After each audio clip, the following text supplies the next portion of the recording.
Good afternoon and welcome to another in our series of Talk Sports. We actually resuming following the Thanksgiving holiday. Well, here in the United States, I should say, not relatively in the Caribbean. And we have a special guest today that will resume our program and will bring to a close the month of November.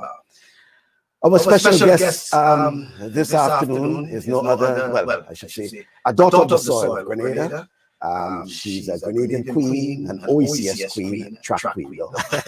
And we're speaking of Hazel Buckels, formerly known as Hazel-Ann Regis, who blazed the track, from the intersecondary school sports, intercall, CARIFTA Games, all up to US colleges. Well, Hazel-Ann holds numerous national OECS and colleges records during her tenure on the track, where she also represented Grenada at various championships, including the CARIFTA Games, of course, Central American and Caribbean Games, Pan American Games, both junior and senior.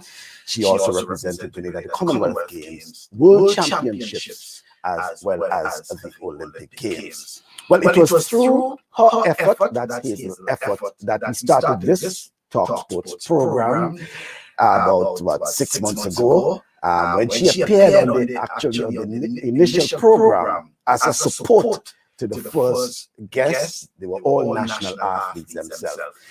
Well, Hazel joins us on the program as a former track athlete, now educator. She's also a mentor, a mother, and a wife. Let's welcome Hazel to our program, and good afternoon to you, Hazel. Good afternoon, Michael. Thank you so much for giving me this opportunity. It's a pleasure actually ending the month, so that means that I'm very, very special to you. Thank you so much for allowing me to share this space with you on this beautiful Saturday. And welcome once again. And I know we have been speaking from time to time, and in a nutshell, how have you been coping with the pandemic, with all that you have to do as a mother, a wife, principal, all that you have to do? How? Actually, it's just balancing everything. My role as a mother, a wife, and a school leader is very, very important. I am working with children, I'm working with teachers, I am responsible for all of them. So it's very, very challenging to some extent, but having the right balance and being able to have a team that would really work with you and making sure that everything is in place to make sure everyone is safe. And also making sure that my safety at my workplace is also something that I take into consideration, knowing that I have a family that I have to go home to, making sure that they are safe as well. So it's been challenging, but I have the right support in place to make sure that things are going okay. Good to hear. And we have so much to speak about. But when you appeared on the program, some months ago, as I said, you came on the program as a support and to sort of build some confidence among the national athletes. And I use you specifically as probably as a mentor to those. So tell me, what have you been doing, Hazel, with those, those kids, how you have been speaking to them and things like that, sir? So I try my best to make sure that I stay involved in track and field as much as I can. Whether it's working with the students, student athlete at St. David's Catholic Secondary School, or students in other schools, or the students that are here in the United States, just making sure that I'm here to just listen to them, give them guidance as much as I can, be a mentor in any way that I can, not just track and field, but also the education side of it. Because we all know transitioning from the Caribbean to school in the United States can be very challenging. So having someone who went through that same thing and being able to help navigate is very important. So just being here for them, whether it's just having discussions with them, whether it's just motivating them, giving them an opportunity to talk to me, to listen to what they have to say, and just being that mentor that I had when I navigated this whole college life as well. So just any way that I can support. Mm-hmm. Well, I'm glad you speaking about navigating through, because your time then is different to this time. So let's speak a bit about that, because when you entered U.S. colleges, and to be exact, it was Central Arizona. And even before that, you recall, you would have been, you had a little taste of what it would be, because you were in Jamaica, actually. So you went to school in Jamaica, from St. David's Catholic Secondary School. You went to school to Jamaica. And there's so much we can talk about that, because, you know, when you went to Jamaica, you schooled in Jamaica, you competed with some of these Jamaicans, and then having to come and compete against them, you know. So interesting. But let's talk about the college experience in particular. When you came, the whole transformation, Hazel, from that of the Caribbean to that in the U.S. college at that time. It's very different from now. Honestly, I had the support that I needed for that transition. I was blessed to have Coach, who is a mother figure to me, Coach Denise Williams, and also just the support of my family, support of the teachers at St. David's Catholic Secondary School, support of the community, and having family in New York at that time. It really, really helped, like, expose me to a lot of what college life would be like in the United States. So again, just having the family, coaches, and everyone to be like, hey, this is what it looks like. Having an opportunity to go to Penn Relays, to spend time in New York, just to like see what it's like to live in the United States, to go to school in the United States. So going to Central Arizona, spent like a year and a half there, and then I moved to Louisiana State University. The college experience for me was not as difficult as it may have been for others, because I knew from the start what I wanted in life. I knew I had a goal, and my goal was to make sure that I get an education. That was the first thing. I know track and field was a very big part of my life, but getting a quality education was the biggest part of my life. So going to Central Arizona, being able to finish early and attend Louisiana State University on a track scholarship was something that I really worked hard for. I had the support again of not just my family members, but also my coach and all the people who really, really just like really took on being mother and father figures in my life, like supporting me through all this was very, very important for my transition in the college experience here in the United States.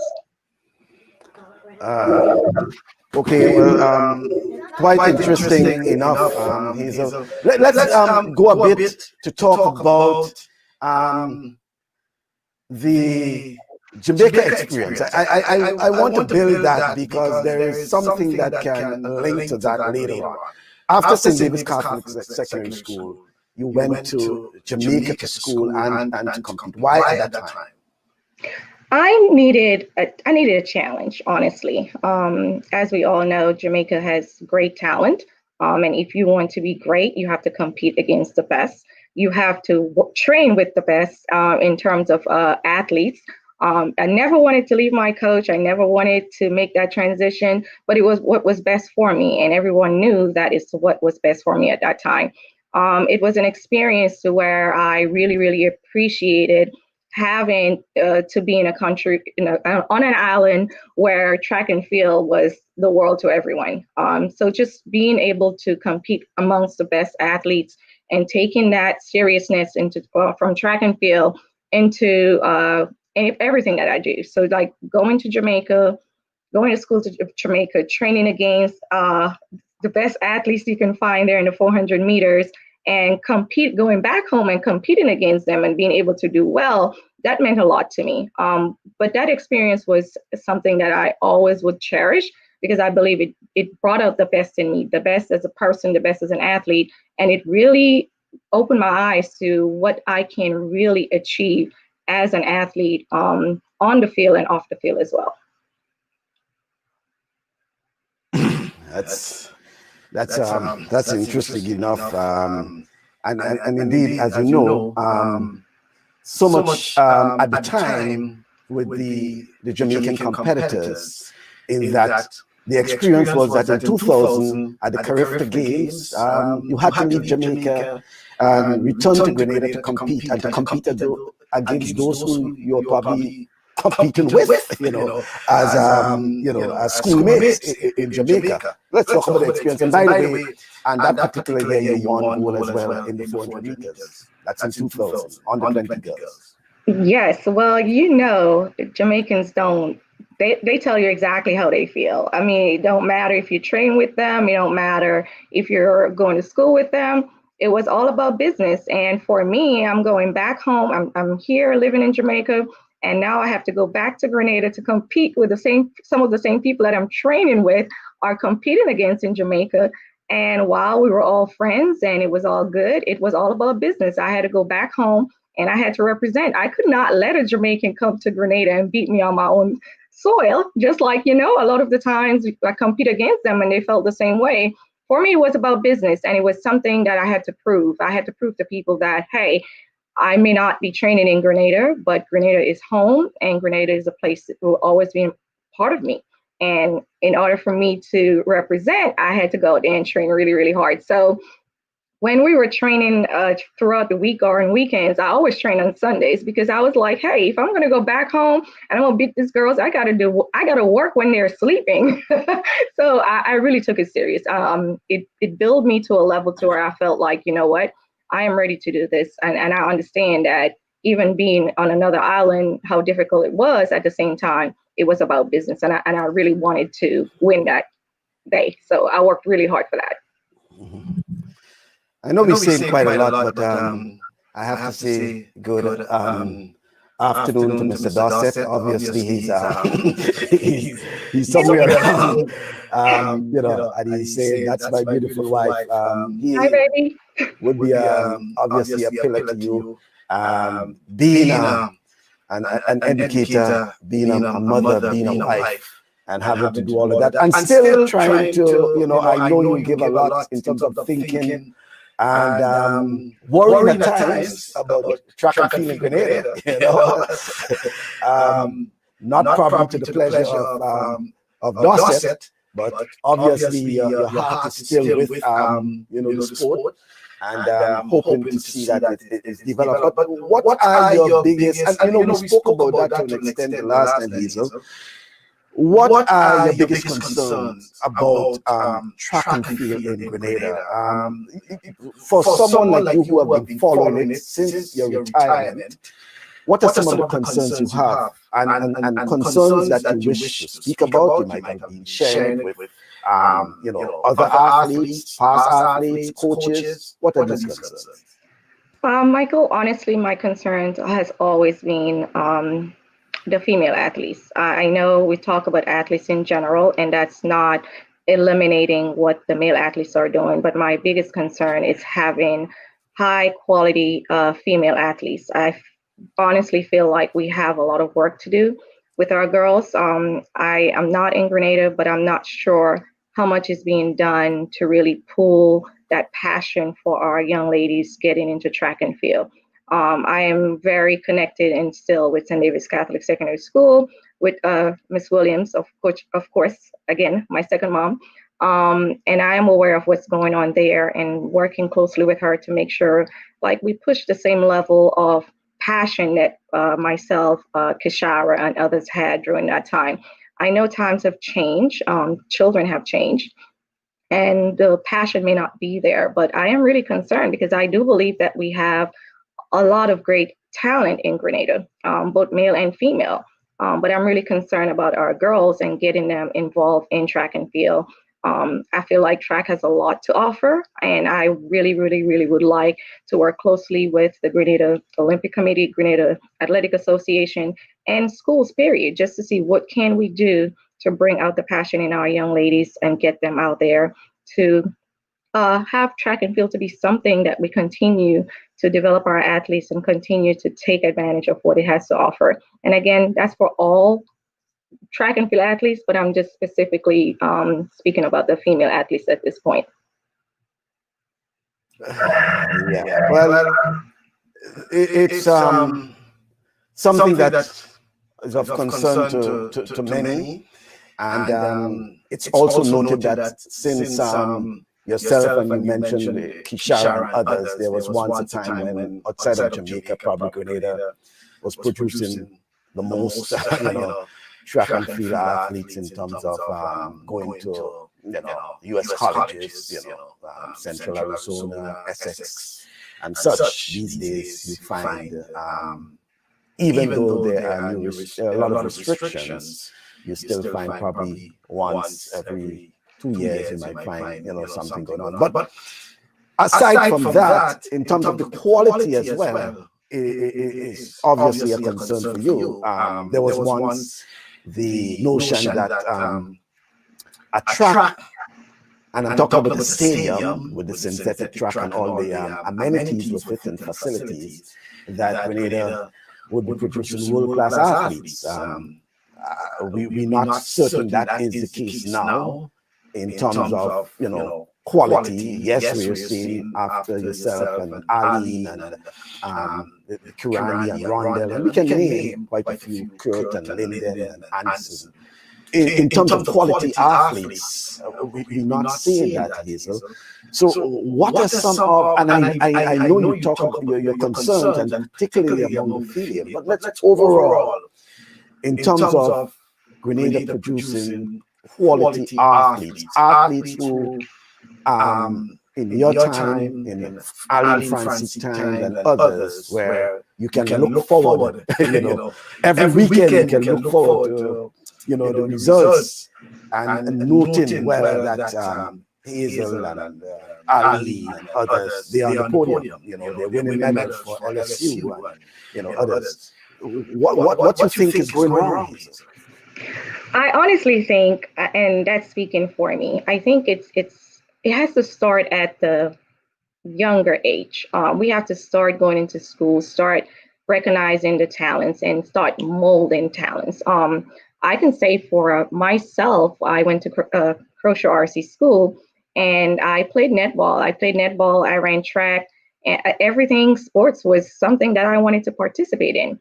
But you had a community, and you had people who really and truly saw talent, and they worked with you. They took you under their wing, and they did everything that they can to make sure that you really and truly had what you need to excel, to be great. Like I said, I am not physically in Grenada, but I do believe that we have to start finding ways to get into the school systems. Again, at a young age, at elementary level age, just making sure that we're identifying our athletes with talent and having them partner with someone, a mentor, a coach, just someone who can really and truly help them navigate through things. Because again, we're in a different time, and I don't believe like a lot of people are self-motivated as we were back in the day. So just having someone to like really say, hey, you are good at this and you can do this. Because again, if you don't have people who are committed to supporting you and committed to like really saying you are talented and you can do this and push you, it's really easy to say, you know what, I don't want to do this anymore. So I think like first you have to identify the talent, and you have to have people who can work alongside those that are talented to make sure that they are supported well. And this not only have to be something on a school level, it has to be on a level from the Olympic Association, Athletic Association, like everybody working together to see what we have in Grenada, who we have, and what we need to make sure that we are giving them the support that they need so that they can excel. While back in Grenada, Hazel, you formed part of a powerful St. David's Catholic Secondary School team, and one that reigned for a number of years. As probably one of the senior members of that, squad, I should say, what do you think were, what are some of the reasons you may probably want to give that were responsible for the reign of St. David's Catholic Secondary School for those years? I know you want to point a finger, you want to point a finger to Coach Dennis Williams as well. But outside of that, and we'll speak about Coach Dennis Williams separately, because she has to be commended. But what you thought other than that, kept this winning prowess of the St. David's Catholic Secondary School during your tenure? We were a group of hungry athletes, to be honest. And Michael, you know that we have a lot of people who really and truly underestimated us. We were country kids, as they used to say. And country kids, basically, people always said, hey, they're country kids, they can do this, but they would have to show us on that day. We were really hungry for showing people who we were, what we were all about, and making a name for ourselves. It was too, like having Anglican High School and all of the tongue schools competing and always winning. We just got tired of this. We wanted to be recognized because we had talent on our team, and we wanted to be recognized for everything that we were doing, whether we were in the country or not. So I think it was just hunger. And being the senior on the team and have all the other athletes look up to me, I had a responsibility to make sure that I am going out there and I'm doing everything that I can, because I had other athletes, not just athletes, but I had kids looking up to me. And I wanted to make sure that whatever I did, that I was a great role model, and also making sure that I was leading by example. So again, we were hungry. We wanted to make our school proud. We wanted to make our teachers proud. We wanted to make our coaches, our community, and everyone that knew us, we wanted to make them proud. So we had goals, and we worked really, really hard, Michael. I can't tell you, like the workouts we did, some days I look back and I'm thinking, oh my God, I can't believe we worked so hard. And we were just a group of dedicated athletes, and we just wanted to excel. We wanted to make a difference. Mm-hmm. And you will see it's actually paid off tremendously. And in addition to that, now we can move over. You had the mentor, the coach, the mother in that of Dennis Williams, who many will say responsible for the successes of so many athletes representing the St. David's Catholic Secondary School, and who went on to represent Grenada, and to an extent made a better life for themselves outside of track and field. So yes, so having Coach Denise Williams was a great part of all of our success. And I really, really can't thank her. It's just something that you just can't say how much you're thankful to have that person in your life. Even to this day, I mean, we are still close. She's again a mother figure to me, in the sense of making sure that not only after track and field, but also even as a grown woman, I still have her as part of my life, giving me advice all the time. But I also had families who were really, really involved. My auntie, Kim, who is on here with us, I'm sure. My uncle, Keen. I had my dad, my mom. I had people who supported me. Every track meet that I went to, I guarantee you my family was filling up the stands. So I had a strong support in terms of people pushing me to be the best that I can be. But having Paul, Miss Williams, and having the St. David's community behind me also, and of course, I can't forget Mama Ken people, of course. So again, just having everybody there to support me and to push me really, really helped making me who I am today. But interestingly enough, you considered for many a St. Andrew girl, but yet Paul celebrated a lot that of St. David because of your representation of the St. David's Catholic Secondary School. Why St. David's Catholic Secondary School, not St. Joseph Convent, St. Andrew Grenville Secondary, St. Andrew's Anglican Secondary School? Oh, Lord. So honestly, I think it was the first, yes. So Grenville Secondary School was the choice actually that was given to me. But I really wanted to go to St. David's Secondary School.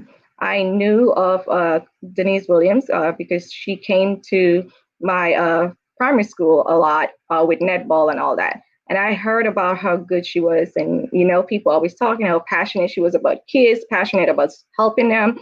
And I remember playing a netball game against, I don't remember the name of the school, but we were playing netball. And she pulled me aside and she was like, you are so talented. You played netball, you were on track. You need to continue just doing what you're doing. You're going to be great one day. And just to have her say that to me, that was the win over. And I was like, no, I want to go to St. David's Secondary School. It was hard because, again, SAS wanted me to come there. Everybody wanted me to go to school in St. Andrews, but I wanted to go to St. David's Secondary School because I've heard a lot about just how well respected she was and everything that she did for her athletes. So I just wanted to be under her wing. And you had a choice. So why track and field and not netball at the time? That's a great question because honestly, I prefer netball over track and field. I really did. Why? I just like jumping. And and that was something that really had me thinking, why do I want to run track when I can just run around and jump, because that's what I like doing. But it really took one race at Crochet RC School to really help me make that change from netball to track and field. I won everything, whether it was long jump, high jump, 400, 800, 201. It didn't matter what race you put me in, I won. And I really wanted to kind of navigate like, hey, what can I do with netball and what can I do with track and field? Again, having family live in the United States, it kind of opened my eyes to a lot of things. So I kind of knew like, hey, you can get a track scholarship. I really didn't hear anything about a netball scholarship. So I was like, okay, well, if I really want to go to college and have someone pay for it, I probably need to do track and field. So that was my way of making a change from netball to track. But in no way at all you using the opportunity to, you know, to persuade, kids that, hey, you should drop netball, you should drop football and pick up track, or you should drop track and pick up basketball or whatever. Because you spoke initially about, trying your true potential, exploiting your potential, as you should say, to ensure that you can capitalize on it. And then at some point, you have to make that decision. We made the observation with Junior Murray, for example, who was both a talented footballer and cricketer, and sometime had to make a decision whether he stayed with cricket, whether he stayed with football, albeit he was representing Grenada in both football and cricket. What advice would you give to those who are, and I know you know of so many who are very talented, probably even at the same David Catholic Secondary School, that you have a keen interest in as well, in various sports, whether it's volleyball, basketball, track and field, whatever. What advice would you give to them, Hazel, in terms of making such a decision? I definitely would say first you have to go with what you're passionate about. Again, it's hard to say you want to switch to a sport that you're not passionate about, but think about long term. Think about what each has to offer. For me, if you want to go to college, track and field was a no-brainer. You get a track and field scholarship. You had tons of opportunity to excel and to get a college education for free. All you have to do is run. But again, if you're not passionate about it, it's a hard decision, because if you're not passionate about it, you're not going to excel. And even if you get a scholarship, if you're not excelling and you're not doing well, that's a problem as well. But I would say if you find yourself struggling to figure out what sports you want to make your final decision on, think about long term. Again, you have to think about long term. Where can it take you? What can it give to you? And if you're struggling with that, there's always pros and cons. For me, I knew netball was something that it was fun, but I really didn't hear much about anyone getting netball scholarships and going to college. So for me, because I love both, it was easy for me to choose track and field and say, okay, netball is fun. I experienced it. I loved it, but I have to make a decision that would long-term help me along the way. So I would say, think about what your long-term goals are, and then you make that decision.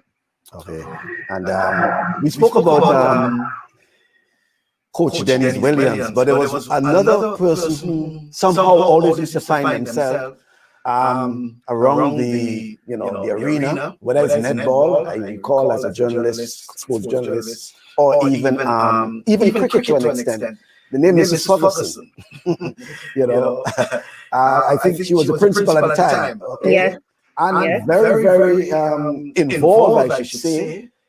Even though at times she would give the coaches the leeway, but she was someone who was very involved in the lives of those like yourself and others. What would you say about Mrs. Ferguson? Of course, Miss Ferguson was the hardest principal you could ever find yourself under. But what I can say, Michael, and definitely would not leave her out of this, because she played a great role in my success as well.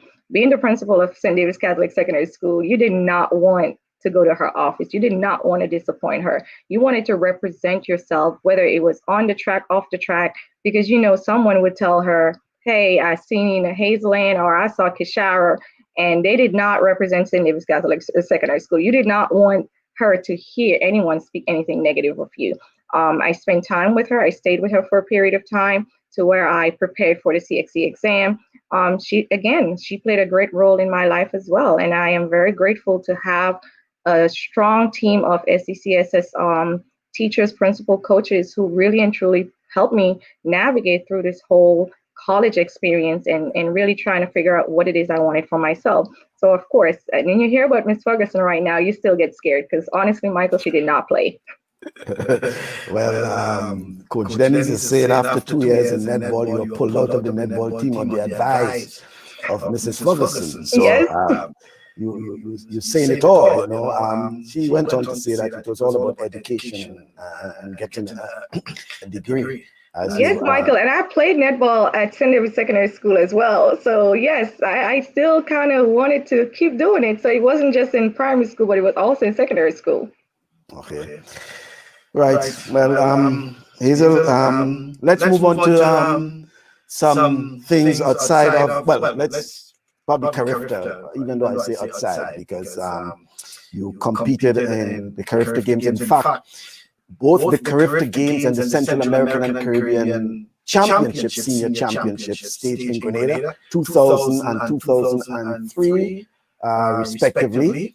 You won gold medals for Grenada, recalled in the under 20 girls 400 meters, and then also in the 400 meters in the CAC. It was we'll come back to the CAC because I think it was an afternoon where Grenada was just banging gold medals after gold medals in the CAC. We had Nisha who won, we had yourself. It was just medals after medals banging there. But the whole experience of the CARIFTA Games is as one who would have participated both in under 17 and under 20, representing Grenada throughout the region, the CARIFTA Games. Albeit we didn't have any CARIFTA Games this year because of the pandemic. But what advice would you give to young athletes about nurturing and thinking about participating in the CARIFTA Games? In fact, having to qualify first, because you have to qualify in every team. But you know, many of you would have used the CARIFTA Games as more or less a stepping stone. What advice would you give to those youngsters? Well, CARIFTA Games always has been where you would have coaches come out to look for the best of the best. So in order for you to really and truly show your talent on that day, you had to be prepared. And the preparation did not start 2 days. It started years to make sure that, one, you qualify, and not only qualifying, when you get there, that you're performing to your best of your ability. Again, you have coaches who would come out and scout athletes during that time. So if you want to get a scholarship, if you want to get an education and really move from Grenada to the United States or wherever it is you choose to attend, you have to make sure that you are, one, preparing yourself. And preparation does not start a week or 2 weeks before CARIFTA Games. Preparation starts years before. Again, making sure you're qualified, making sure when you get there that you're performing. You're running against the best of the best in the Caribbean, and the best of the best is going to come out there and they're going to perform at top levels.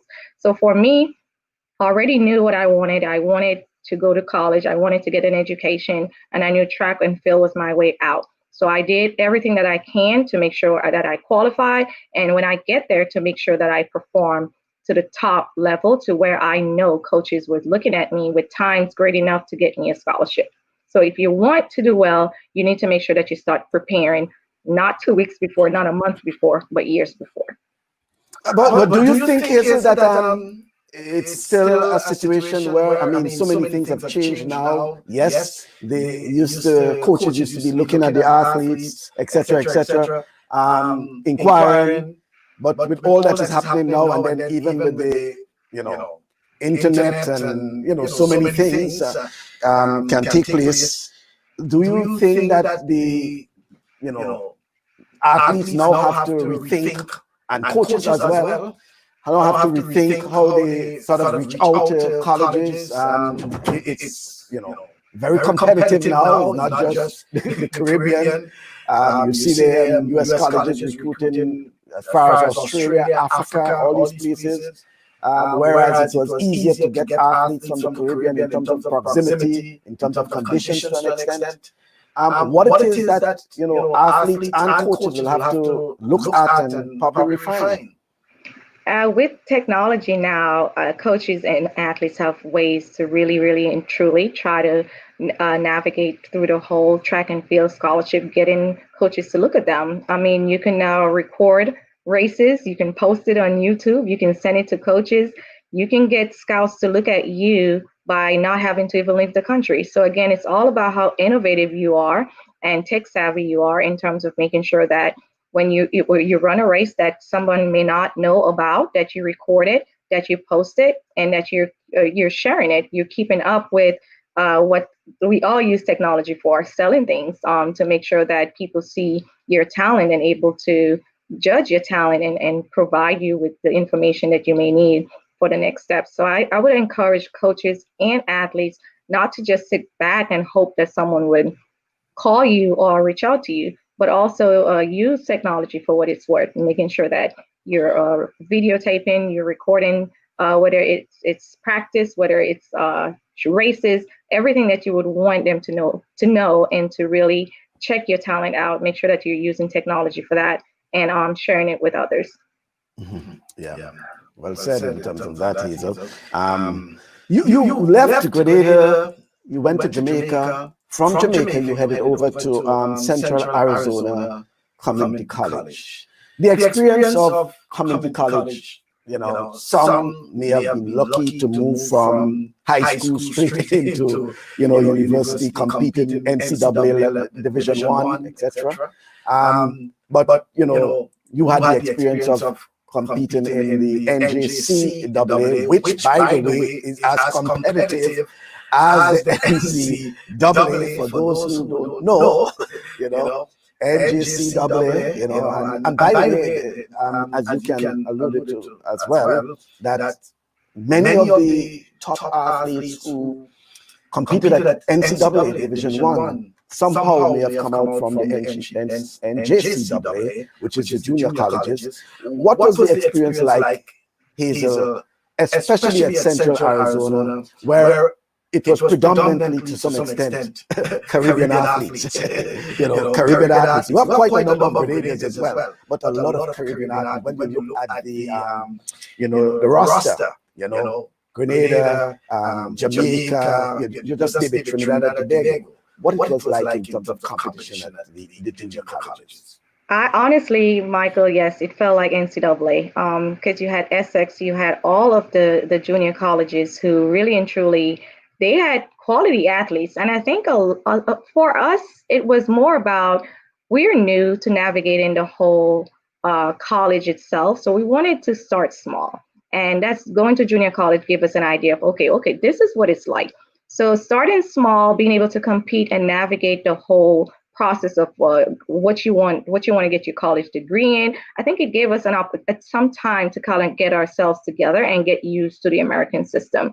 While a lot of us could have probably gone directly to a four-year college, I think that really helped us get ready and prepare us for four-year colleges.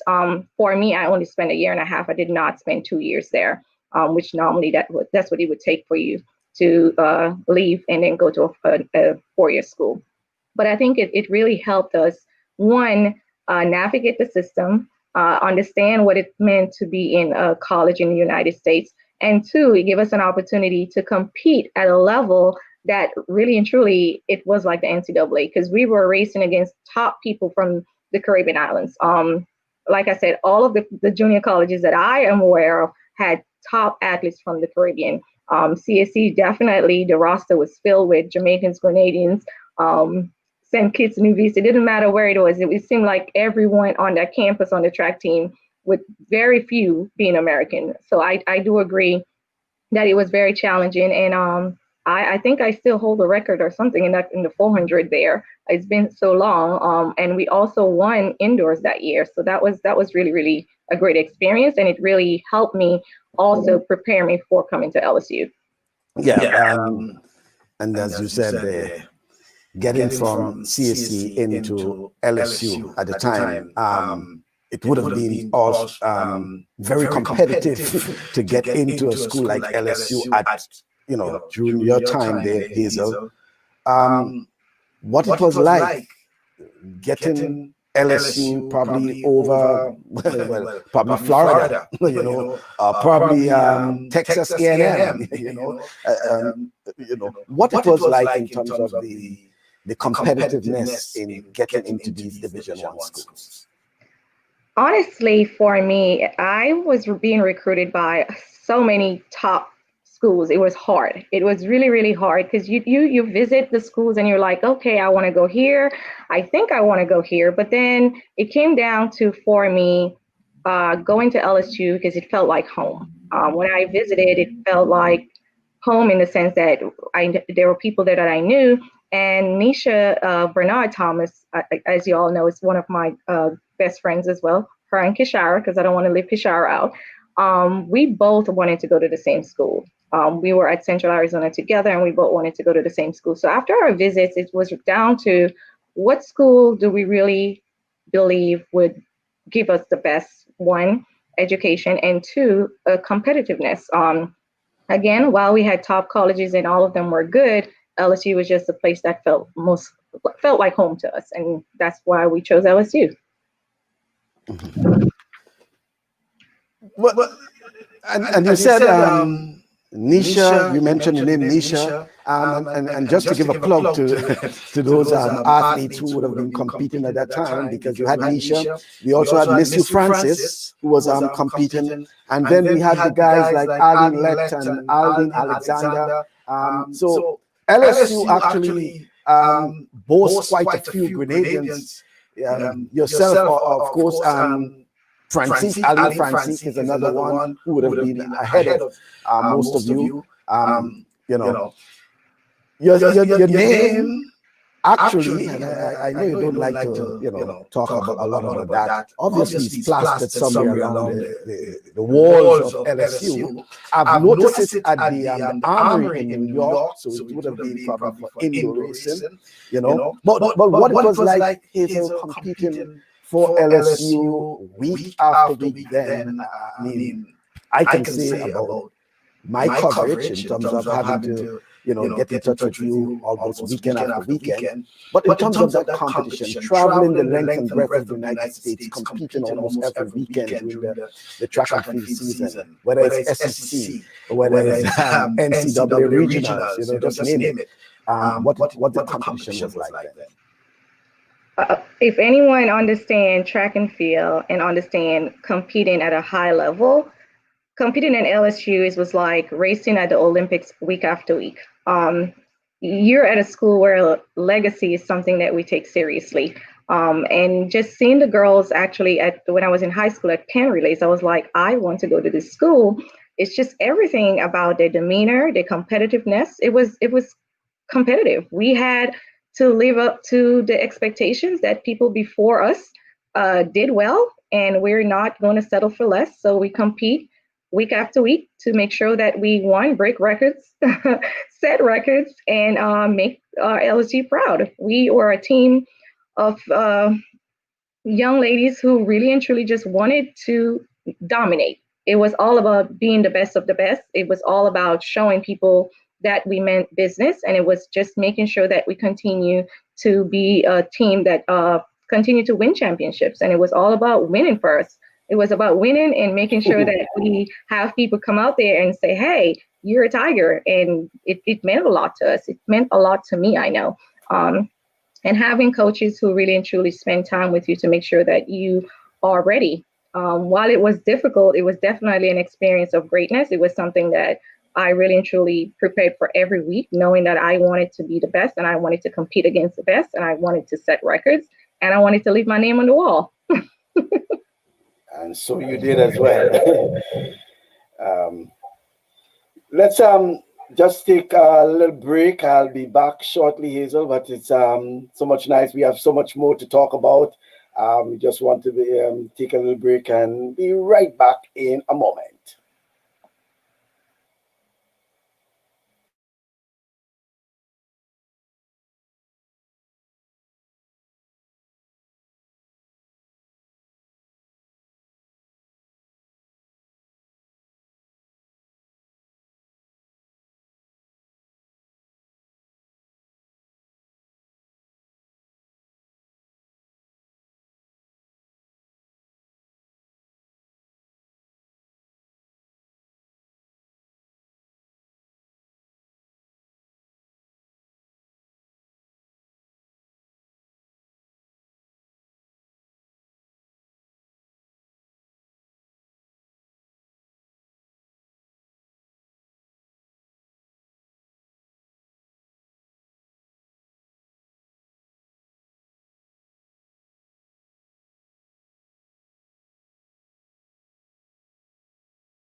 Okay, we are right back real life once again.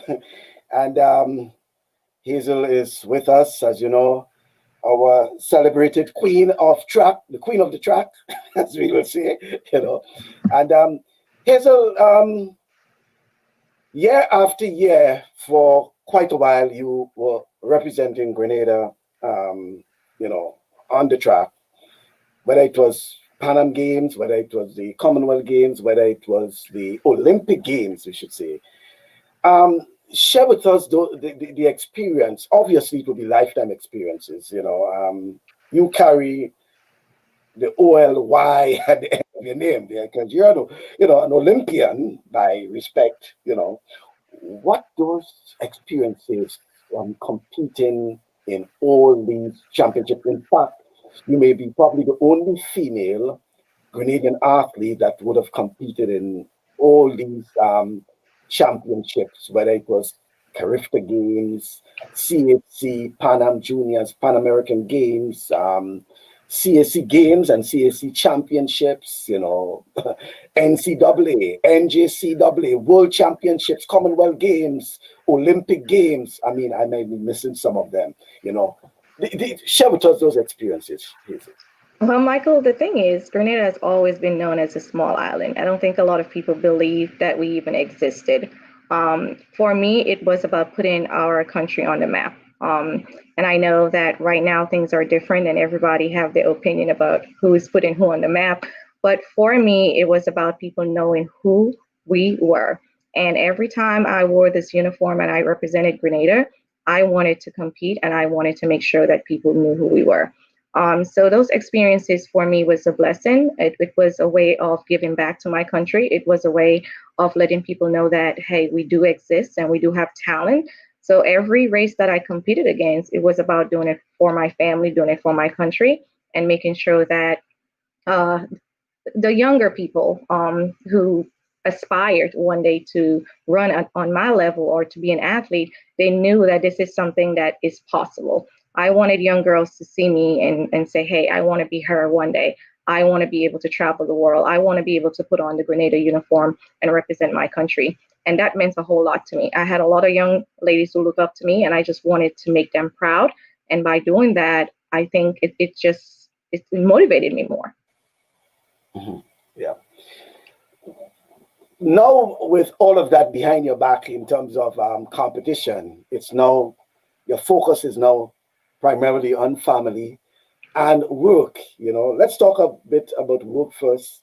As an, you know, as an educator, you have chosen that path in terms of, you know, you know, post track and field. Many probably would have gone into coaching and, you know, other areas sports related. Why education? And I knew you was going to say that. For me, after track and field, it wasn't because I did not want to be a coach. It was more so that I wanted to do something different. I've been running my whole life, and while I am passionate about track and field, and I would always be passionate and want to be involved in track and field, I wanted to make a greater impact. I wanted to work in education, and I think a lot have to do with the educators that I had in my life. Just being able to be a mentor to others, being able to mold and shape the young ones, and to making sure that they're aspiring not only to be athletes but anything that they want to be. So going into education was a no-brainer. While at LSU, we had opportunities to work with younger kids and be in the school system, and that meant a lot to me because I knew because of the great educators I had, I am who I am, partly who I am today. And I wanted to do the same. I want to make a difference in the lives of children. And I felt like going into education was the best thing for me. I don't think too many people may probably agree because they believe that you take what it is to help coach and motivate, young athletes. But you yourself, now you have a family. And by the way, is any one of those kids involved in track? Well, I have a daughter, and unfortunately, she has not even stepped her feet on the track yet. She's 10 years old, and we have not 10. allowed her yet. She's 10. You look at her and you see an athlete, but we're going to, at some point, I also am a firm believer in allowing my daughter to experience her own journey, not forcing her into anything. If track and field is what she desired to pursue, we are going to definitely support her. While I do want her to do track, it's not something that we will force on her. She loves dancing and she loves other things as well. But definitely, if it's something she's passionate about, definitely we're here to support her. And hopefully that is something that I get to experience. And I am still involved in track on the level of mentoring, on the level of always being there for athletes when they need me. Maybe down the line, one day I may decide to coach, but and I work with athletes right now as well at my school, but not as a primary coach at all. But I am always involved in track and field, whether it's mentoring or just being there for athletes. Mom and dad involved in sports, directly in sports, and daughter is still wondering whether she will be, you know, And I'm sure her dad would disagree because he's definitely saying, hey, she is running track. Not maybe let her think about it, but more so she is doing it. And mom, on the other hand, is like, let her experience whatever it is she desires. yeah, long legs with the strides, everything that will fit into a track athlete. You know, I'm certain if you give her probably a week in Grenada, Coach Dennis would turn her into an athlete. You know? I, I know she wouldn't waste time with that. You know, she would turn her into an athlete. She wouldn't waste time with that. But how you know getting along with having to deal with family, having to deal with work, having to, I mean, your whole, the mentoring, all these tasks that you task yourself, I should say, you know, because it seems as if you enjoy doing those things, you know, you try to be in touch with, you know, what's happening in sports. And by the way, not just track and field, sports in general, even the athletes here, you're trying to find out what's happening with them, you know, all these sort of things. But how you managing all these, you know, things and having, you know, a family to take care of, a mother, a wife, you know, all these things. Oh, Lord, it is definitely a challenge. But again, I have the support of my husband. And just having him support me and not letting me like just be mediocre.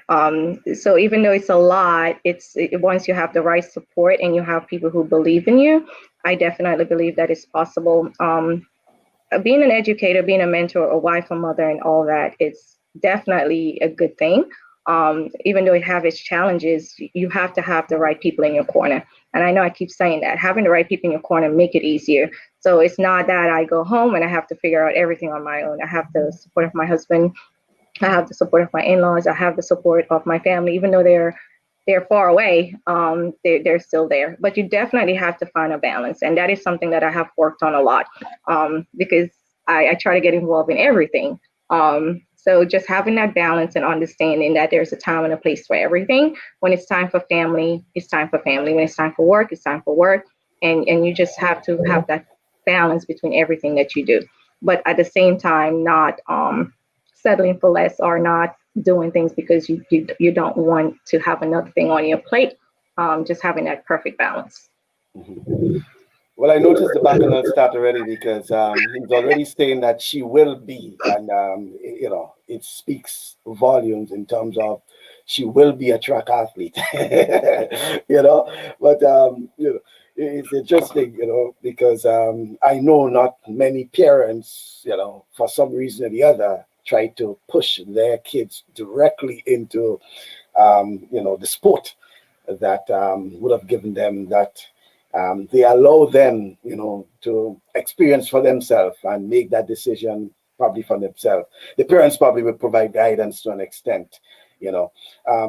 But Hazel, if you have to speak to parents, and seriously parents in Grenada, with, you know, young and not just track and field, we talking about sports in general, and you know, you have to speak directly to them about their kids and the potential of their kids in terms of sports, whether it's football, track and field, basketball, netball, what advice would you give to them in terms of harnessing and, and parents, form that critical element in the upbringing of those young ones? Some people believe it's just the coaches, but what sort of advice would you give to them to ensure that their kids exploit their true potential?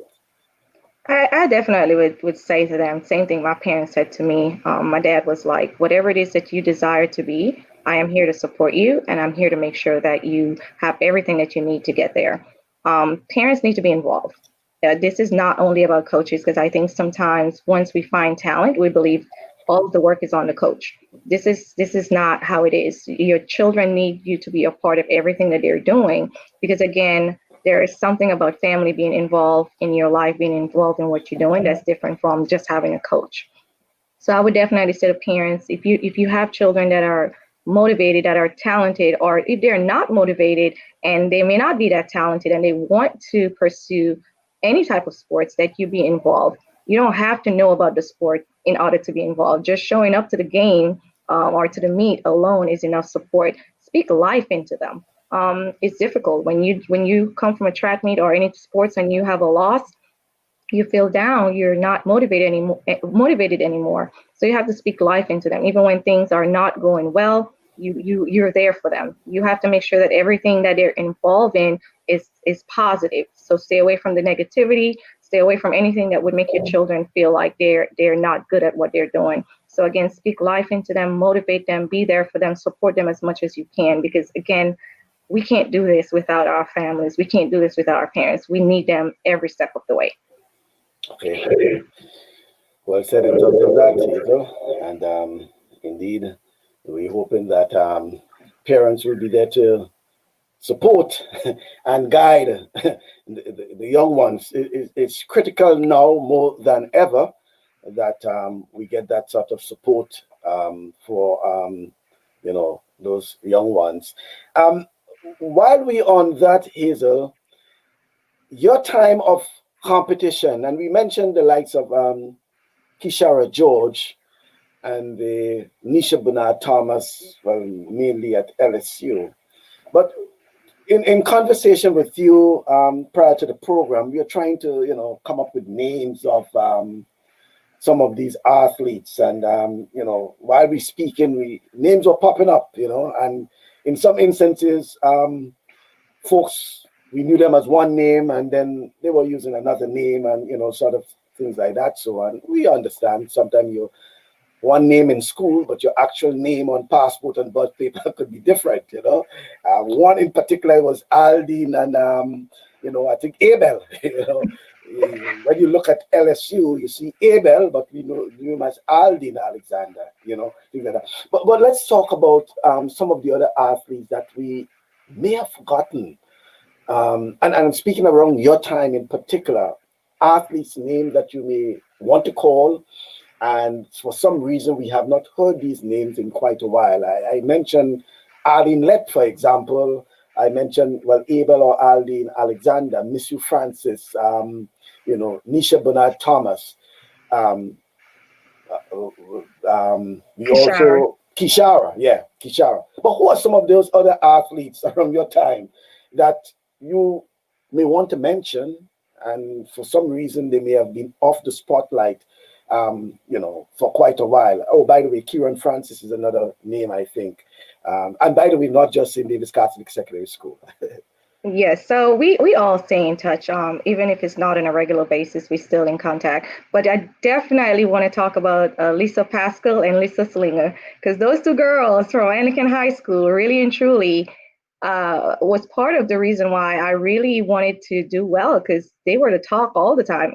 So those two girls were two girls that I know Lisa Pascal and we do communicate. Haven't heard about Slinger for a long time, but Lisa Pascal would definitely be one of them. Antonia Cador, even though we didn't run, but she was also someone who, was a really great athlete for Grenada as well. So those are the two that really, in my mind, I can think of right now. Two. So many more. Yeah. But Lisa Yeah. Pascal definitely is one, because we all know she was also a great athlete as well. Yeah. And good rivalry because she was at Anakin High School, right? Yes, yes. Right. Um, and she was at Anakin High School. You at the St. David's Catholic Secondary School. And at your time, the Anakin High School would have been the main rival for the St. David's Catholic Secondary School. Going into intercall, you touched a bit about, um, among the reasons why you all were winning and winning and winning. But in terms of mental preparation of that team going into the intercall, going into St. George's, forget about, the country girls want to beat the town girls, but the mental preparation going into intercall, because I know you would have seen over the years and mainly probably through social media, the competitiveness, especially when it comes down to the last two events. But in your time, Hazel, St. David's Catholic Secondary School basically used to win intercall on the first day, as they will say, and could afford to lose, many races on day two, So what used to be the game plan then for going into intercall? Michael, it was about everyone doing their part. My cousin, Nisha Simeon, who is now Nisha Felix. So I don't know if you know, but my cousin was also part of the track team in secondary school. Yeah, I remember. And so I had this level of, I wanted her to see me do so well because I knew how great she was, and I wanted her to follow in my footsteps. The mental preparation always come down to, we had goals. And we set goals way before intercall. We knew what we wanted to accomplish, and we knew what it takes for us to make sure that we accomplish those goals. So just sitting down and looking at, okay, what each person was competing in, what race each person would be competing in, how many points it took for us to win the events and to be scoring high. So we really worked hard. We wanted to continue to win and bring the trophy back to St. David's, and that took us knowing each event and what each person would be doing and how many points we needed for each event, and the mental preparation it took to make sure that we were doing our part. We also had people like Kenisha Joseph, who was also part of our team, making sure we had the 4x4 team together, the 4x1, the 4x2, and just everybody just coming together. I think we were just a group of kids who really and truly wanted to do well. And we also wanted to go to college. And we knew in order for that to happen, we had to go out there and run every track meet like it was our last, to get the times in and to really and truly have people look at us. So mentally, that is something that happened every day, whether it was on the track or off the track. We wanted to do well. And I think about just wanting to do well and staying motivated and staying positive and making sure that we just kept our eyes on the prize.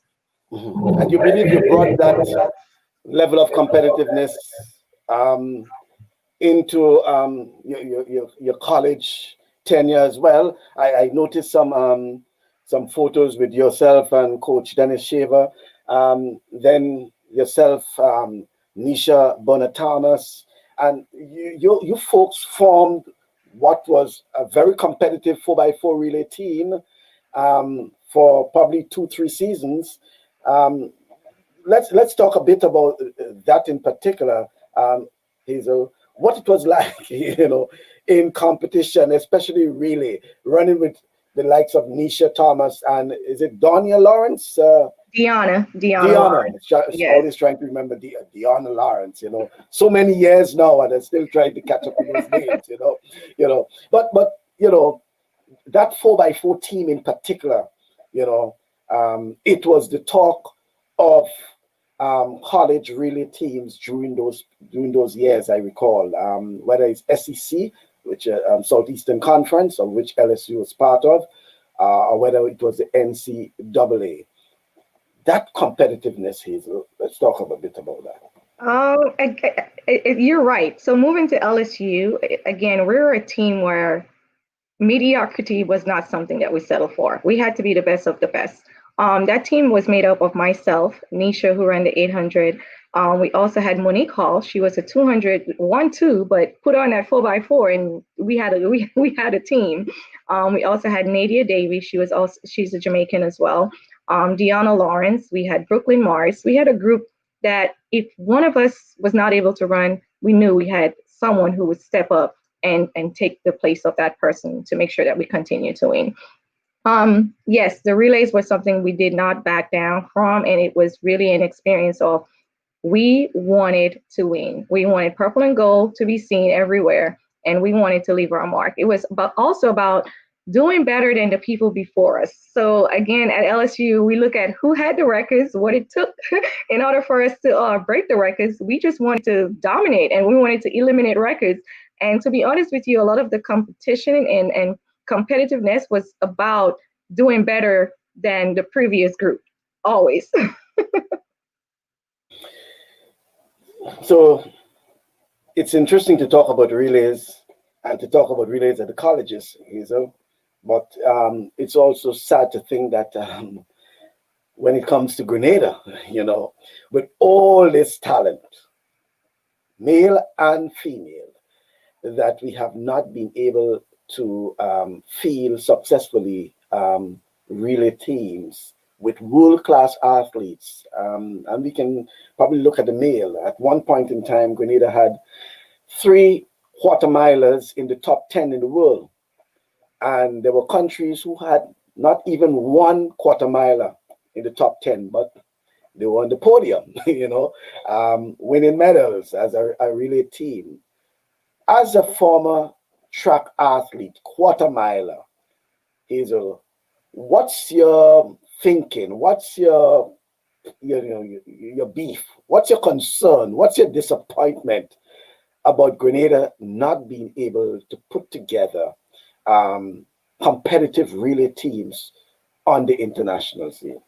It's heartbreaking because I believe like the closest we've came, it was myself, Jackie-Ann Moraine, Nisha, and Kishara.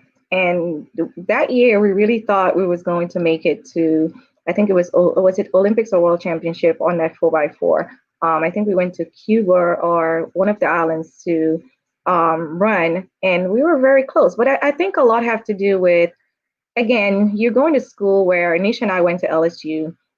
Jackie went somewhere else. Kishara was attending school somewhere else. So we're not working together enough, I would say. It was more so we get to the track meet and we had a few days to bond in terms of running that 4x4, practice our baton exchanges, while Nisha and I get to work all the time. I think there has to be more togetherness with relays, whether it's working together in the summer, just like building that bond, that trust level, and that mental preparation, because you can have 3 solid athletes on your team, and then you have one who is not that solid, and you probably go out there and still don't do well. But I am disappointed because I believe that we could have won relay medals with our relay team, but it just wasn't put together. Something was missing. It was always either someone get hurt or a baton problem, or it's just not the same level of mental preparation from each person. And running a relay, you have to have the togetherness because it's about 4 people on the field, on the track running. So you have to have the same mindset. You have to have the same goals. You have to have the same everything in order to make it work. And at that time, you had most of your athletes based in the United States. Yes. So it would have been easier for them to meet somewhere to, especially like at the pen relays, like how the Jamaicans will do their things at the, for the pen relays. Joel Phillip is actually saying that's how we felt when I was at Central Arizona College, wanting to be better than you guys when you were there. As Joel also attended Central Arizona. He's a product of Central Arizona and then went on to Arizona State College. And we spoke about that, Hazel, in terms of so many of our athletes would have gone through the Central Arizona system. Mm-hmm. These days we don't hear that many going through. What really has changed now that we don't have that many athletes at Central Arizona? I think also during that time, our association was really helping a whole lot. So again, even if you're not getting a full scholarship, you are able to get help from the association. But I also think the scholarships are not like it used to be. I think the competitiveness has gotten better. I believe that the number of scholarships may have lessened to what it used to be when we were running, but the quality of athletes have really caused a lot of problems in terms of getting scholarships and being able to move on. You have to perform at a level now that probably back in our days, it was not as tough as it is right now. And I still stay in touch with Coach Van Hazel from Central Arizona as well, and just trying to see what it is that we need. Do we need talent? Is it a talent problem? Is it a scholarship problem? And for Grenada, it's hard for me to say which one it is because I'm not there. But I would think it's important to have that talent, and not just having the talent, but being able to perform at the level in order to get those scholarships. Because again, you're not just competing against the islands, you're competing against the world, because you have people from Kenya come to Central Arizona and other junior colleges as well. So the competition is something we have to look at, because that's the only way you can actually get scholarships is if you're good enough. Mm-hmm. Yeah, and I believe we have some of them who good enough. They are good enough. When you look at what's available at times, you say, hey, man, I'm certain that we have athletes who can fit that bill, you know. And as you say, sometimes it's just not, to some extent, sometimes not reaching out, you know. And the some of the coaches from the other islands, I think they really network, and they have this sort of collaboration when they have their athletes, they see talent, from early, they make that sort of contact. And as you said, rightly so, you know, recording and documenting and, you know, providing. Social media has become now almost a pit where coaches can go, they will see talent, and then they will inquire. You know, I recalled some years ago, there was an athlete from Wayne McSween, and they had a video, and, you know, it seems to be just a personal video that they were passing around. And hey, I say, no, you get it up on YouTube or whatever, and, you know, and lo and behold, you know, coach saw that and he started making inquiries, you know, and there it was a launching pad for other athletes, you know, from that coach. So you keep making that point, and whether it's track and field, whether it's basketball, whether it's volleyball, the athletes, the parents, the coaches, they can do their part in, you know, ensuring that, you know, they probably years ago you might have been a bit candid in terms of putting things out, you know, but now you can put things together. We had basketballers who spoke about putting up their, you know, the videos of them playing and shooting or whatever, and coaches were calling them and inquiring and, you know, trying to get information. So they can use that as part of it as well. Joel is saying, I don't think it's a lack of talent. I think it's a lack of promotion and networking, as we say. And Joel, who is in a position now to hire and fire coaches, I think he is in a position to hire and fire coaches as a director. You know. Yeah, Joel is definitely correct. Networking and is very important. You have to be able to get out there, and you have to be able to get to know people. We can't just sit back and say, okay, let's wait for a coach to reach out. You have to get to know people, and you cannot wait until the last minute. So you don't want to wait until the last year of your senior year to start looking and start networking. That should be happening from day one. So again, promoting and networking is definitely two areas that I do believe Grenada have a lot of work to do. I believe we are all tech savvy. We all have cell phones. We all have computers. But we need to work together, and we need to make sure not just working together, but utilizing the resources we have here in the United States. Because Joel and I are both still involved. I mean, Joel is doing track still, even though I'm not. I'm in education, but you have so many of us here who are willing to help with that. But again, we can only do so much. So again, it's just all about communicating, all about networking, and getting former athletes involved in what's going on in Grenada. I think that's very important. Okay, and he's saying that Coach Hazel and Shirley there anymore, and the new staff, he doesn't think that they have the same relationship as they did, but it's still important to do that networking. And while we on networking, Hazel, and you offer yourself, Joel has offered himself as well.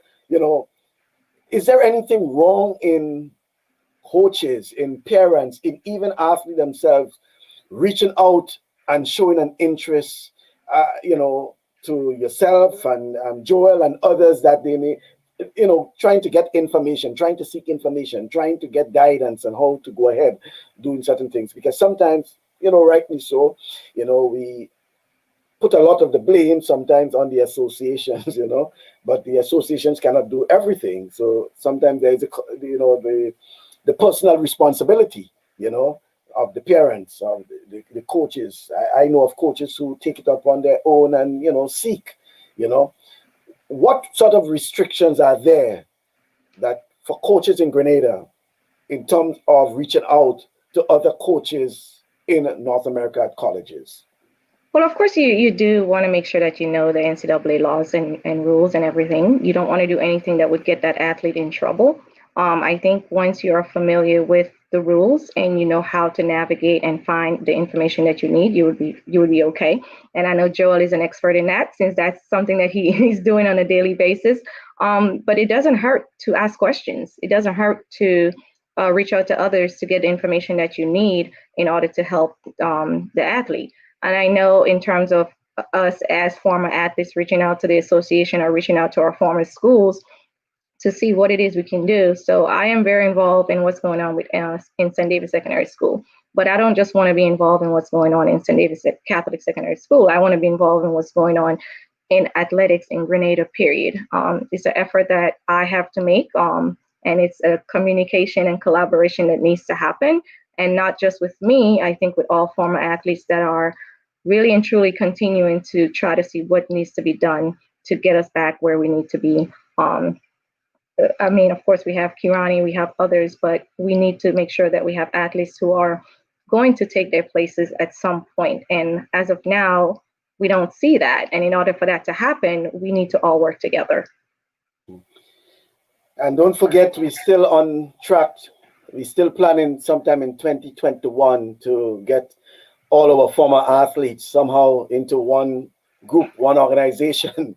We need that, because it's important that we track them down and we see how they can assist in some way or the other, whether it's mentoring, whether it's providing guidance, whatever it is that is possible for our young athletes back in Grenada. That's one of our plans for 2021. Don't forget that.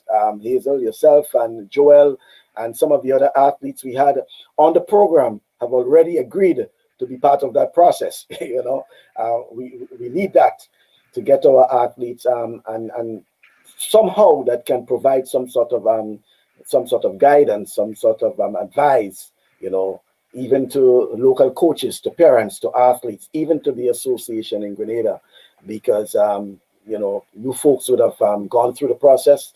You folks would probably understand the process, and certainly would be able to provide some sort of guidance. In the case of Joel, who is still part of the system, while not competing, but he understands what's happening, because he himself involved in recruiting, and there's so many others that we don't know of, but we're hoping that you all will be part of it. Hazel, so I do have your agreement on that.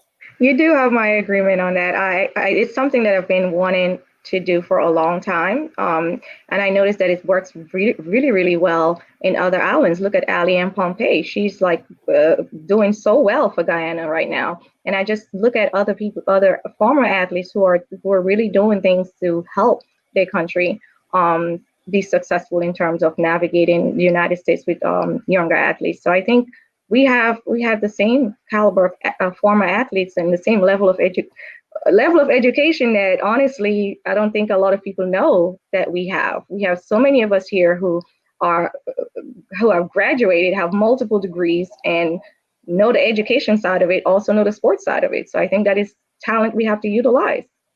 Yeah. Well said, Hazel, because I know it's not just you folks would have continued your education, master's degrees, in various fields, some in psychology, sports management, just name it. So I think there is a wealth of experience that is waiting. It's just a matter, and sometimes I think that's where we have the problem, is whether folks in Grenada are willing to accept. You folks always willing to provide the assistance, to provide the guidance, is whether or not those who are the recipient are willing to accept. There's a notion sometimes that because you're out there that you know it all and things like that, and it's so much far from the truth. I know you folks who show a lot of interest, who sometimes give back so much and don't really look for anything in return. It's just a matter of the appreciation, of it, for it. Hazel, we let's return home to Grenada. It was a topsy-turvy year for track and field, for sports, in fact, for Grenada in 2020, and we know the reason. Albeit football and cricket, they are now bouncing back. Come 2021, there is a hope that, track and field at the school level in particular, because we know that's where it is, the primary schools, the secondary schools, intercall, all of that. We know prior to that also there was all the upheaval regarding, with the teachers and, the schools having to cancel sports meets, etc., etc. Your concern have been noted, because the conversation you have been noted, because you have been feeling that, especially for, while you may want to sympathize with the educators, you also feel it for the athletes. What's your hope for 2021 regarding athletics, track and field in particular, back into the school system and competitive indeed? Well, I would hope that we can find safe ways to allow the athletes, the student athletes, to continue. And the ones that have been working so hard, who really and truly now they're not sure if they're going to get a scholarship because they have not been able to compete. It is hard. It's hard because now you have colleges that are eliminating track and field, so there's no scholarships there. It's going to get harder. So we have to step up our game, and we have to work smarter, and we have to work harder, just to make sure that we are preparing ourselves. I don't know when this pandemic would let us be great again, but we have to figure out safe ways to allow athletes to continue to compete, and to be able to get the scholarships that they need. Because I'm afraid if we do not have any competition, that, we're not going to be able to have athletes getting scholarships anymore. So if we can safely find ways to do that, and again, use social media as much as you can to showcase the talents that you have on the island, and making sure that they get recognized as much as possible. But with the pandemic, you just never know. Safety is going to come first, always have to be number one priority. But how can we safely get into 2021 where student athletes are able to perform and able to get recruited the way they used to before? Yeah. Well, there are many examples of how they have been doing things so far. We noticed the Football Association has been able to an extent, cricket also, and we're hoping that track and field as another sport probably can be looking at the best practices, as you say, and coming up with plans of how they can tackle that in 20. Don't wait until 2021. Now is the time to start thinking of how you're going about dealing with that, especially in light of the whole pandemic, and we do not know when, especially in the Caribbean, we'll get out of that. They're talking about vaccines and all these sort of things, but we know we'll be the last probably to get that, But as you said, now is the time to start thinking about how you basically will be able to do that. Hazel, you competed at the Lassa Just Playing field as your home field for a number of years. I know there was talk about, and that would have been some time ago when St. David's probably was really winning, about getting something for a track, albeit in whatever way possible, for St. David's for lesser just playing field. But I know there has been the tug of war between track and field and cricket, because you've got a track, therefore cricket may have to find probably some home. And cricket is dear to the people of St. David's as well. St. David has produced a number of top cricketers, albeit Andre Fletcher and others. What is your wish? I mean, and considering that cricket is also in the play, what is your wish for St. David in terms of having better facility for track and field? My wish is for us to have both. To be honest with you, we do have great cricketers and we do have great athletes.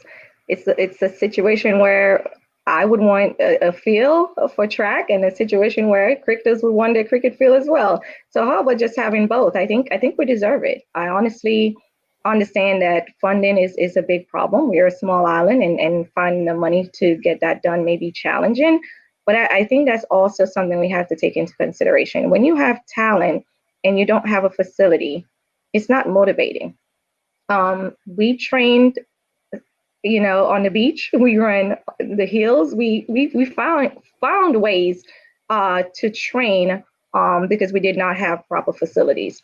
But we're in a different time. I think networking as much as we can, and being able to provide the facilities that athletes need in order to develop, in order to be great, is very, very, very important. If you look at other islands, again, they're finding ways to do it. And again, I can't speak of the financial situation for Grenada, but all I can say is having a great facility, or having facilities that would able to really and truly help athletes be their best self, is something that we have to consider, especially if we want to showcase our talent, especially if we want to make sure that athletes are, they're motivated to get it done. No one wants to continue to run in on the grass forever. You want to be able to run on a field where you would test, what it really feels like to run on a track that is not grass. But at the same time, I know funding is something that we have to consider, but facilities is something that we definitely need to work on. Mm-hmm. Well, Coach Williams is saying that we are going to be having another mini meet next week at the stadium. Oh, so they do have.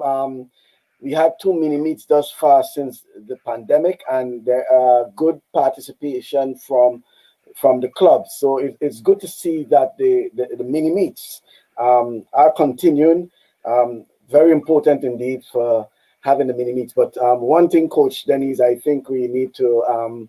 The association needs to speak more of that, so that people can know about those mini meets, not just for the athletes. I know it's pandemic, but let people aware that these things are happening. It seems as if it's just among circles. We need the information, and again, Hazel, as you're saying, with social media, there's nothing wrong in inundating social media with the information.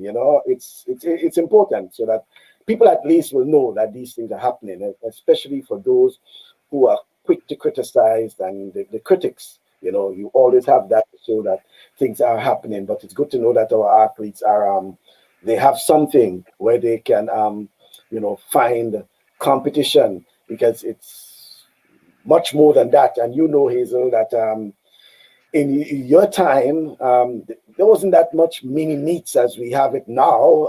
You folks found ways of preparing yourself for the St. David's Catholic Secondary School meet, and then you find time to compete, whether it's somewhere in St. Andrew, against SAS and whoever it is. I think it was the Eastern Games or whatever, these other things. But now you have so many competitions for the athletes, the mini meets. We're in November and we have mini meets going on. Prior to that, you probably would have run a couple what do they call it, cross countries? Cross countries, yes. Yeah. So that was a way to help us get prepared. I ran so many cross countries. It was like, it was very, very helpful, though. It really helped prepare us. So cross countries is another opportunity you can use for that as well. And it's something that the U.S. System they use quite a lot, running the cross country events. I know of athletes who they don't like it, but they know they have to. It's part of the system. You have to be there. And as Rennie is saying, promotion of these events, they are key to its success. People will need that as a therapy in these times as well. Yeah, very, very important. Not just probably for the athletes, I think in this pandemic period, it's important with these mini meets probably to even have something that can have members of the public to participate. A very good point Dikoto is making there in terms of, probably relieving stress, part of physical fitness, whatever it is like that. So, but yeah, and it's a mental thing as well. We have to find ways during this pandemic to have mental preparation. As we know, athletes are not used to staying in the houses, and they're used to going out, they're used to running, traveling, and you're not able to do this anymore. So you have to find other ways to cope, and those ways need to be positive ways. So I definitely agree, like having, even if it's a Zoom, even if it's a Zoom race, I don't know what it is, but something to connect with others during this time is very important for that mental state. Hazel, have you been able to give a count as to the medals you have won? I asked you that some time ago, but we just whooping all over because while we say CARIFTA and we say this, I know it would have been multiple medals for the CARIFTA Games, multiple for CAC, whether it was a gold, whether it was a silver, as way back as 2003 in the Dominican Republic, when you won the silver medal in the 400 meters, the 400 meters in the Dominican Republic, Central American and Caribbean championships. You would have been behind, is it Ana Cueva of Mexico? Yes. Yeah, I recall. I was there, but in a nutshell, have you been able to grasp all these medals and trophies that you would have won over these years? Forget those that remain in Grenada. Well, that's the bad thing about it, because all of them are in Grenada. My grandmother, who moved back from Venezuela, who is home right now, I'm sure she have them cleaned up somewhere in the house. Again, during the hurricane, we did, my family homes got damaged, so we did lose some of those. But the ones that we were able to keep, I'm sure is safe and sound somewhere in the house. But no, because sometimes I gave away some of my medals and trophies. Just the kids. That was something that really motivated me as well after winning a race, having kids run up to me and say, "Can I get your medal?" So I did keep some and I did give away some, but I do have a lot of my LSU trophies and medals here, and very few of my medals from back home since I left them there. Quite a lot. Dakota is asking, I think he probably was late to it. So, Dakota, we mentioned the names, and you asked about Lisa Singer and Antonio Cado. Are they involved in sports still? I doubt they're still involved. I know, I should say Lisa, I knew to some extent she was doing some coaching, albeit netball, because Lisa Singer was both track and field and netball. Antonio Cado, I'm not too sure. Called Antonio, last would have competed at somewhere in, if I'm not mistaken, in Connecticut when she was at US College. But again, we are hoping that come 2021, the first quarter of 2021, we'll be able to probably provide some answers where we'll be able to track down some of these folks. I think it's a worthwhile initiative that we try to get to know about these athletes of yesteryear and what they are doing, where they are, and probably will be able to provide that to you. Yet again, Kishara George, certainly she was among the those, as we indicated it early. You're correct about that. and obviously we know about the that competitiveness those years gone by. Was there ever a time when yourself and Kikshara met in competition? Yes, there was this time, and I think I got hurt. I think it was 100 meters that we were running in Tantine, and I got hurt in that race. And it was really, really heartbreaking because if we all knew who Kishara George back then was, even though she was younger than I was, she was very, very, very, very talented. So getting hurt in that race was really, really heartbreaking. Again, I am not a 100-meter runner, but I really and truly wanted to race that day because it was always, are you better than her in the 100? Are you better than her in the 200? I got hurt during that race, and we would never know. We would never know, but we did race against each other before. Mm-hmm. And Dakota, just to provide some additional names that you may probably want to remember, Anne-Marie Francis, the Alison George. Mm-hmm. She's now Alison Eckard. Yes. Eckard. Yeah. And yes, I said they were fierce. They came from the St. Joseph Convent, St. Andrew. They were tough sprinters. Then the name just slipped me again, but this is what happened when you start calling names. You start remembering, you start slipping you. But I assure Coach Denise will be able to remind us because she will have note, and she would have noted these names over the years. That would have caused some problems because there was this battle among the coaches as well. You had Coach Denise on one end, and you had Coach Devon George on the other end for the St. Joseph Convent, St. Andrew. Very much so. These were the days when we had, real competition. We don't have competition now, but real competition. Were you a fan of the gym? If I was a fan of the gym? Yeah, were you a fan of the gym? Yes. Yes. You became a fan of the gym when you went into CSC or you went into LSU?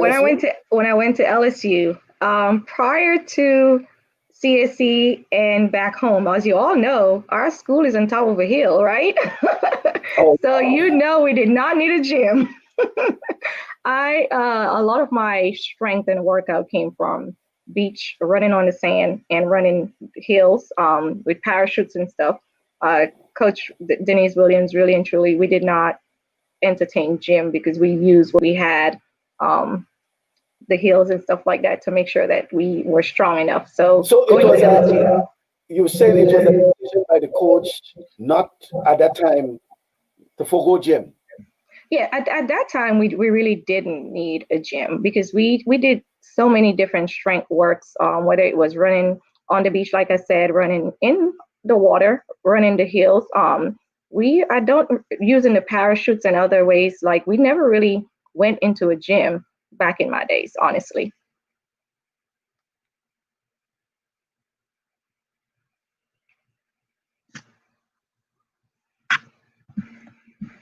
I was just looking at some of the names that Joel, because we also had Sherry Fletcher at LSU, Don't forget Trish, that. Yes. And then we had Trish, so there were quite a number of names that we, that's still, coming on, as we would say, congratulations on your achievement, Hazel. David is saying, keep doing your best to help our younger athletes. Oh, thank you so much, David. Yeah, he's a very staunch supporter of the program and always there to encourage those. But yes, Sherry Fletcher, LSU. Yes. Alum, we cannot forget that. It was one who came, was it after your time? Yes, Yeah. So she came after me. And as you can see, it's the tradition of SDCSS children following along, right? But yes, Sherry went to LSU as well, and she did great here as well. I think all of us did very, very, very well, and we continue to, just support each other. We all still talk to each other, honestly. I think in order for us to know how many athletes we have out there and what we're doing, again, is to put that organization together to get us all involved, because we have so many former athletes that are doing awesome things. In order for us to know what they're doing, we just need to have that organization of having everyone come together. Mm-hmm. And I know St. David's Catholic Secondary School will be dominating Yes. that. Yeah, I have some names written somewhere there, and so many of them came from the St. David's Catholic Secondary School. We have Kenesha Joseph, we have Misu Francis. Yeah, and then we have, not forgetting the guys, because we do have quite a few of them who would have, some of them, they are back in Grenada as coaches in various areas, we have the discus thrower, what's his name? Shamir? Yes, Shamir, yeah, discus thrower, right. The throws, I should say, there where we go with Paul Phillip and his entourage, Denise and the girls, and Paul and the boys, indeed. Yes, the Koto, I saw your comment earlier in terms of the male category, in terms of other athletes, the Sean Moore and Darren Ross and others. Yes, and those days, obviously. And Hazel, I guess as much, there's some folks who you will be able to relate to in terms of when you were competing. They would have been following, along at that time. Some of them may have been competing too, so they may be able to remember some of the names of those. And those who may not have gone on, to U.S. colleges, some may have just chosen a different path in life, and not necessarily, going on to a college, or even if they went on to a college, they may not have continued on track, It may be an academic scholarship. And this is something I want you also to speak about, because there is the notion that it must be track, There are those who would have gone on, on track. If it's a track scholarship, yes, you'll have to ensure that it is track. But then when it comes to the graduate programs, for example, you, for some reason, the eligibility may have completed your eligibility. So you may, as some of them may have done, I think in the case of Joel, for example, would have been, I think it's a volunteer. Volunteer coach. Volunteer coach. You can be a volunteer coach.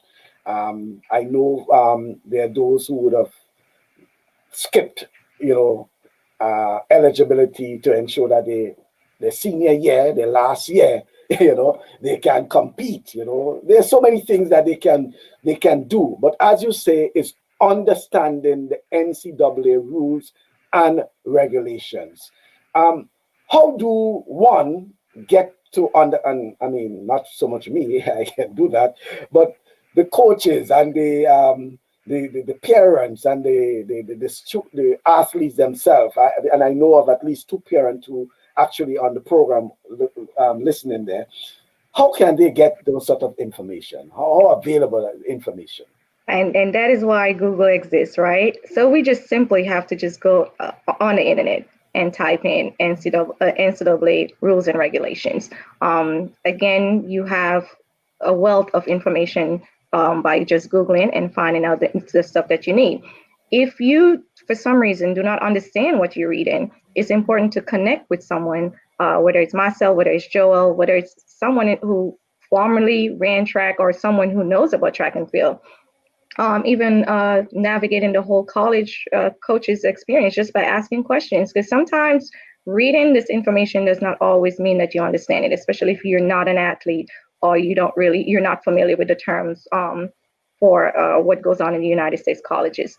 But again, just making sure that you do your own research, and you can simply do that by Googling. If you do not understand those things, then reaching out and just asking for help. It's all about communicating and asking for what you want. But this is information that is public. It's not hidden anywhere, but you can find it online. Mm-hmm. Yeah, that's important. I think I put it up, but I need to repeat it again. Roger Augustine is saying that I'm always preaching gratitude to my daughter, to always show appreciation, and he's expressing appreciation to you on your assistance to upcoming athletes as you continue to give back. And as we're saying, the giving back not necessarily have to be monetary, you know. What you're doing there, you're actually giving back as well, you know. And Joel is adding that the NCAA comes out with a rule book every year. So as you indicated, yes, you can provide that. They can find that. Google. Everyone has a smartphone. Just as how you're going on Instagram and Twitter and Facebook. Please, you can do that. Roger Augustine, I see how as an excellent athlete, Dakota is saying that. What's going on in Grenada these days? The young, promising athletes, well, they need an avenue in this pandemic for when things come back. Yes, as we do say, thank you, Dakota. That is without saying, and Joel is saying the rules book, they are available for download PDF for free. So there you have it. And Michael, I can also state that it's important, and I know like Joel and I are going to probably discuss this, but having on the website where athletes and coaches can find this information, where we can easily have somewhere on our sports website where we can put all this information. So all they need to do is just access it. So if we're able to put all of the information that our coaches and athletes need in a specific part of our national website, I think that would be helpful as well. Yeah, well, we do have a lot of work for you folks come 2021 in terms of, you know, providing that sort of information. That's our giving back. That's our giving back, you know, providing the information, providing the guidance, everything that relates to track and field and the whole experience out there. One of the things we also hoping to do, well, it's something at another level, though.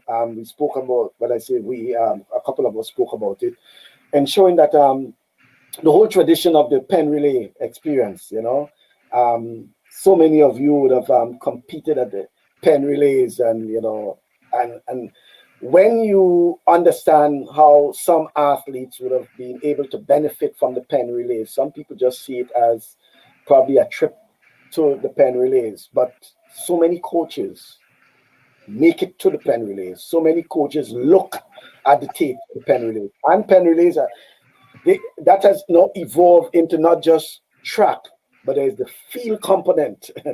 There's a field component. It's track and field now. So there's a field component where the throwing and things like that. So, coaches, if you're listening, I always try to tell you that it's important that you start planning. You can start doing fundraising activities. You can start, you know, inquiring. You can start registering. You know, all these things are important. Thank you, Roger. There's a mini meet on December 5th for the athletes. I take it that's next weekend. Weekend coming next Saturday. There's a mini meet. Obviously, I hope it's at the stadium.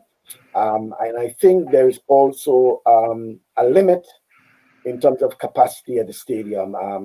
I don't understand why with a stadium that can seat 1,000 that we limited so much, you know.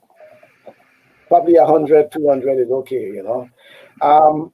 Yes, it's a school, but they have made their mark. What's happening there with the athletes?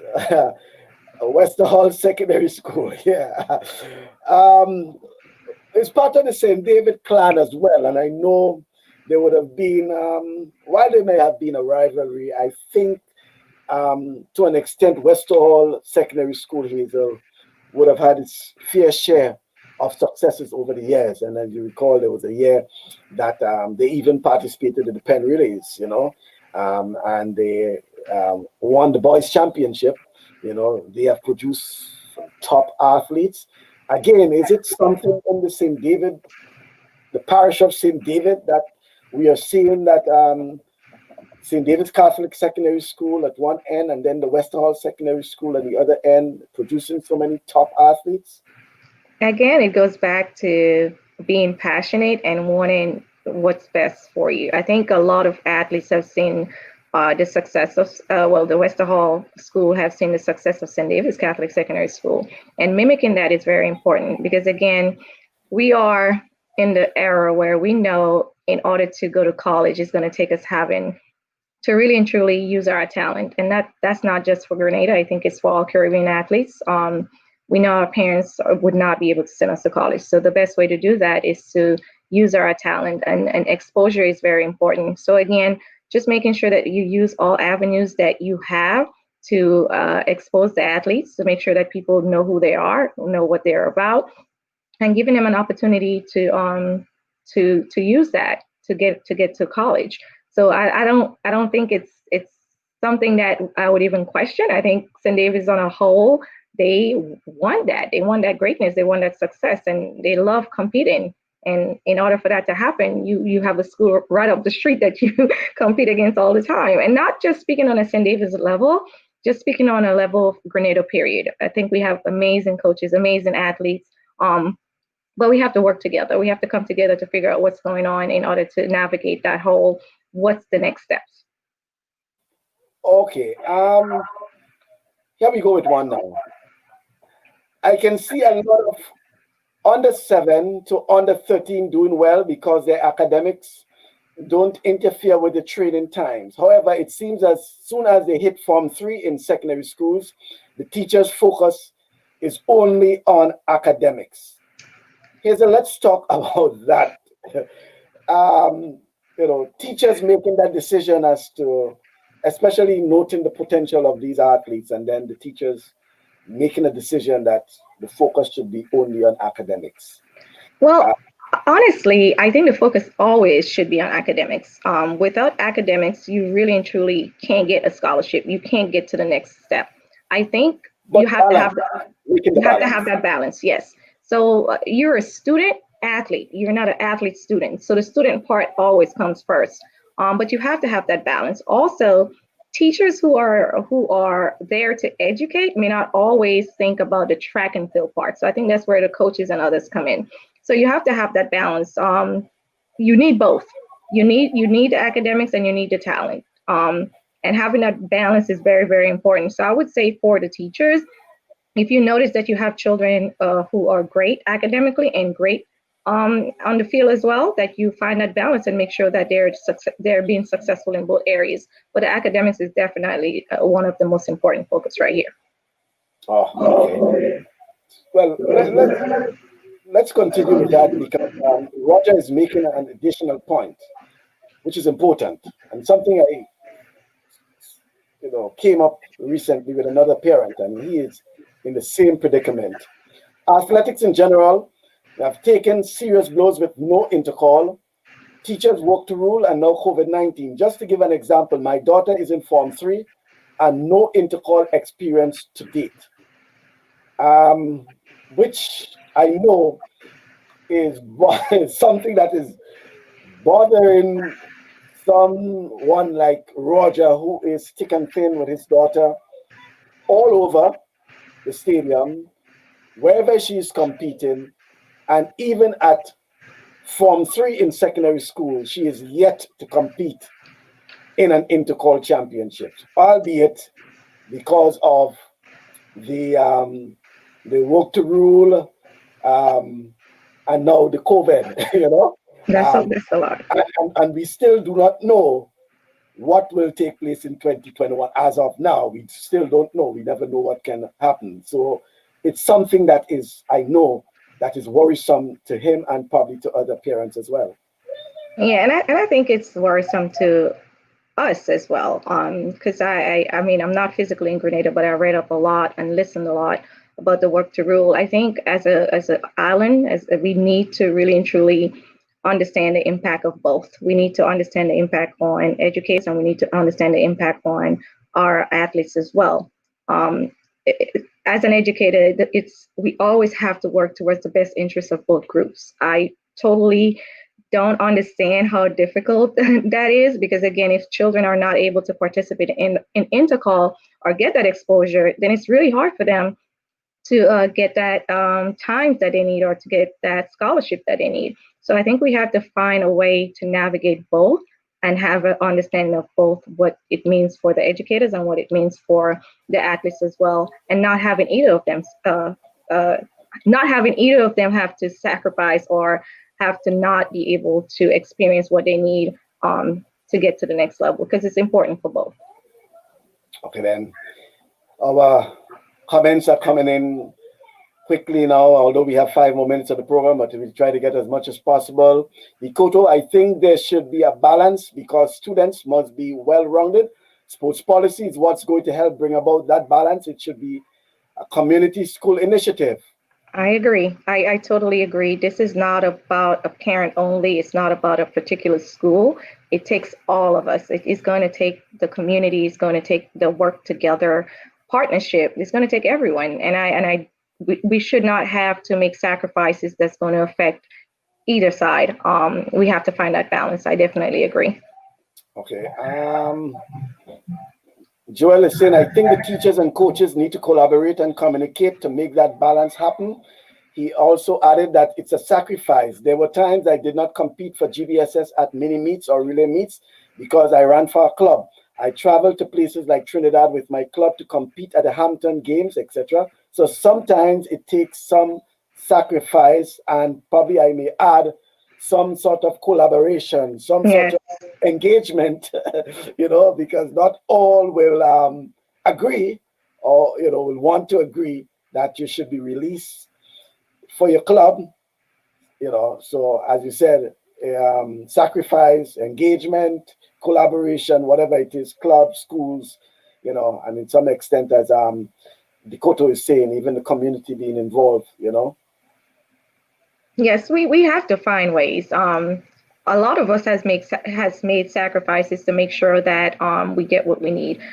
We also have to make sure that while we're thinking about our student athletes, that we are thinking about what is in their best interest.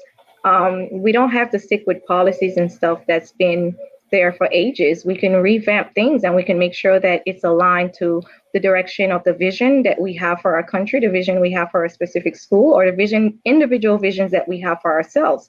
But again, it's going to take collaboration. It's going to take communication. It's going to take us all working together, the best interest for everyone. Hazel, sometimes when you're speaking and after you finish speaking, I leave a couple seconds pause just in case you want to add something, because it's so much a pleasure listening to you. As I said before, I say it again, I have watched your progress from since secondary school, following you into college, into being what you are now. And I'm sure others would have seen that, in you, even the way you speak.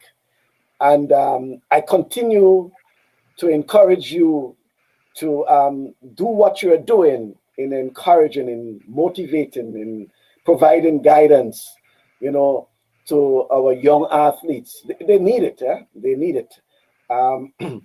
During your time, you had the likes of Coach Denny's and Mrs. Ferguson and your family circle. And there wasn't that much distraction.